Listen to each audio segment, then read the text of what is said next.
Hello and welcome, class, to the first ever international friendly competition between Germany and the United States of America. The reason why this match is so special is because today the halves will only be 5 minutes long, and the commentators will try their hardest to not talk about the game at all.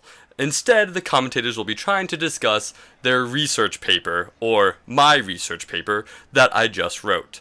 With me in the commentators box, as always, are the voices in my head. Okay, they do not want to say anything as usual. So, without further ado, let's kick off this presentation, shall we? So, the title of my paper is called Where is the Love? Creative Writing in Academic Writing. And I feel like that title is fairly straightforward. As you can probably tell, the purpose of my essay is to explore creative writing in the academical world. So I do this by, one, using Williams, our novel. I use his definitions of academic writing, otherwise known as referential, expressive, literary, and persuasive discourse. Once I have elaborated upon what those words mean, I then use Zhang's article, 10 Simple Rules for Writing a Research Paper, because, we're all writing research papers, and I thought it'd be interesting to see what some of the guidelines or some of the rules are for writing a research paper.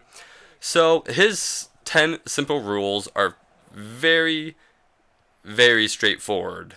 It hardly takes any imagination to understand his 10 rules. So I will get into that later. The second thing I discuss is creative writing, and to do that I use the Purdue OWL Writing Lab and how they define creative writing and different elements of it. So for example, they mention plot, they mention character, tone. Oh, is this a goal? Ooh, sorry, got a little excited there. So like I said, they mention plot, character, tone, conflict, crisis, resolution. One other one that I can't quite remember, but that's okay. So, once I discuss Purdue, I bring in Kurt Vonnegut, who was a very, very prolific and famous author. Probably one of my favorites, as you can probably tell by me using him. And then I also bring in George Orwell, and Kurt Vonnegut provides 8 rules to follow when trying to creatively write. And Orwell provides 6 questions that you need to ask yourself before writing, and then 6 additional questions / oh, is this a chance? Is this a goal? Is this a goal? Oh, what a header! What a save! What a save! Yeah. So, and Orwell provides 6 questions to ask yourself before writing, and 6 questions to ask of your writing process. So, for example, he gets very specific at the word and syntax and semantic level, such as never use a long word where a short one will do. I feel like that is a very good rule, because I feel like that is one of the flaws in academic writing. Anyway, so progressing past that, once I use the Purdue OWL Writing Lab, Kurt Vonnegut, and George Orwell to somewhat define creative writing. I know that sounds like a very hard topic to define. I then tried to glue creative writing and academic writing together, which at first, what a terrible pass.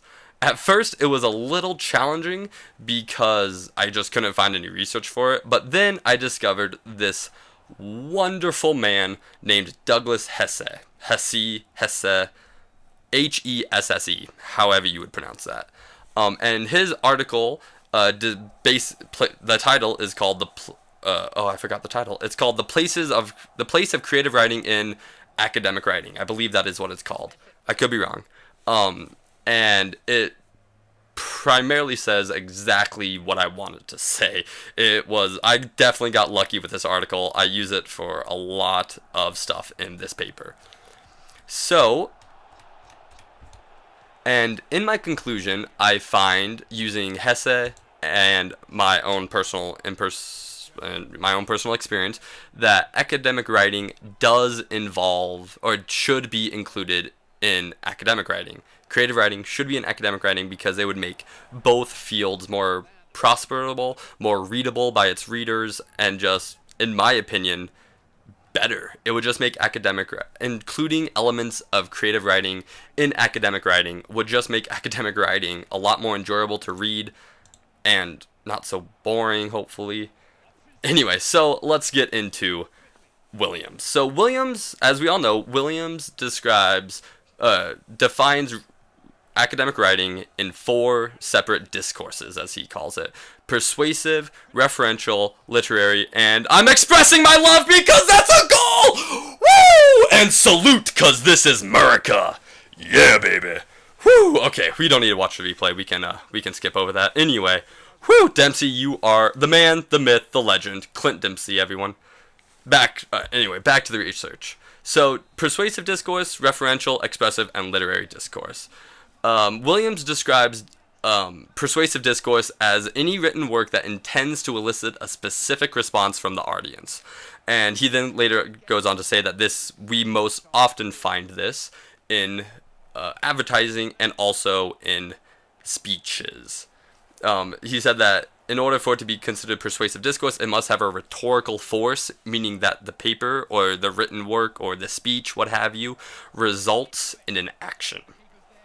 The second discourse is referential discourse, and this is probably what constitutes a paper as being referential discourse means that the paper aims to examine closely and then explain a feature of the world. However, Williams describes this as also having to have an insider knowledge, which we'll discuss later. And then he goes on to discuss literary and expressive. Expressive mainly just being to develop, oh, that was a bad foul. Uh-oh. He later goes on to talk about those two and how they relate to creative writing, and then I relate them to academic writing, and then try to input a little creative writing elements into them as well. Just to briefly comment on Zhang's rules for writing a research paper. For example, the first one is you have to have a target audience. Pretty self-explanatory. You have to know who you're writing for.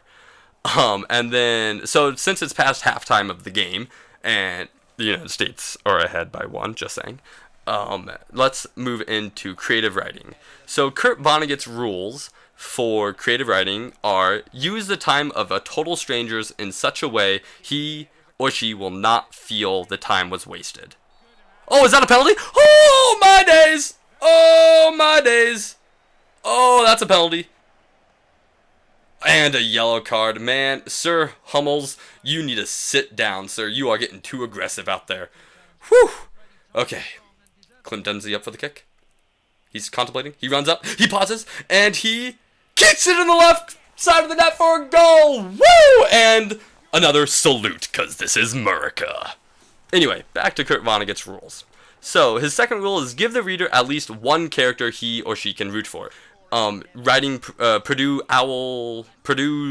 Writing Lab would most likely call this have a protagonist, which you have to have a protagonist, otherwise your creative writing story would be a little bit boring.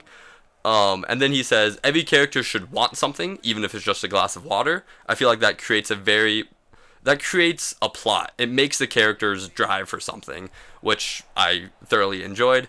And then he goes on to describe my favorite rule that he has is be a sadist. No matter how sweet and innocent your leading character is, make awful things happen to them in order that the reader may see what they are made of. And oh wow! We're not gonna talk about that third goal. That was just not believable. Anyway, yeah. And so then I use Hesse to elaborate on how creative writing can be used in an academical sense, or used within the academia world. Hesse writes, the two fields, creative writing and academic writing, the two fields' common interest should link them in a richer, more coherent view of writing for each other, for students and for policymakers.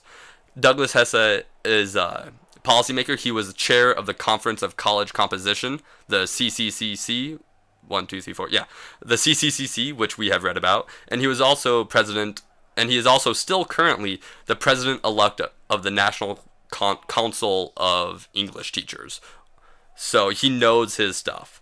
And then he says creative writing in all. However, I do not agree with Hesse on all points that he talks about. For example, he writes that creative writing in all but rare cases performs no service role, aspires to no across the curriculum infiltrations of chemistry or sociology, and worries little about assessment.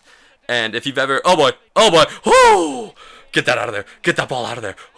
Okay, well done, goalkeeper, well done, keep. So once again, he says that creative writing doesn't play a service role, whereas I think it does. For one, if you've ever been in a creative writing classroom, and the creative writers in the room can attest to this, creative writers worry very much about assessment. So for one, that's not true. And then I bring in the theory of zero, which is a mathematical theory that can't be proven by math because it's just a theory. Nice pass, loser. Anyway, it's a mathematical theory. It can't be proven because there is no math supporting it. But it claims that the number 0 is the most powerful number in the world, because it contains both positive infinity and negative infinity. So it contains the positive every single number in the world and negative every single number in the world, making it the biggest. And that took a creative writing aspect to the field of mathematics. So I believe that creative writing can be across the curriculum, not just present in the creative writing classroom, nor even in the English literature classrooms, but also in other fields such as math, physics, etc. Then Hesse points out that the field of academic writing has turned away from the imaginative and toward argument, civic discourse, academic genres, and rhetorical moves. And I think that reinterpreting or bringing back the imaginative thought into academic writing would only make what academic writing has turned to, it'd only make it stronger. It'd make arguments more strong if it was written beautifully. It'd make rhetorical speeches and whatnot more powerful and more moving to the common people, or to the common person who listens. Let's see, what else? Well, yeah, that's really all I have. In conclusion, I show you what James B. Williams defines the 4 discourses of academic writing. I show you Zhang and his 10 simple steps to writing a research paper, which are very, very, very simple. And then I bring in Purdue Writing Lab, Kurt Vonnegut, and George Orwell's rules for creative writing. And finally, I discuss Douglas Hesse very, very much. And to leave you with my favorite quote from Hesse, he writes, "The aesthetic has a rhetorical force, even as the ballistic can carry information and idea. It is the rhetorical force of image and identification, metaphor and symbol, and narrative arc and character as actor and acted upon, enacted in possibility rather than constrained by given formation." And I feel like that is very important, because right now I would say academic writing is constrained within a very, very specific format. And if you want to write in academia, you have to fit that format. Whereas I believe that creative writing can illuminate creative academic writing, enlighten it, make it stronger, more powerful, more accessible, more readable to the general public, but also to people already within academia. So, while I leave you with this highlight clip, does anyone have any questions? Tries a header. Oh, didn't the keeper do well?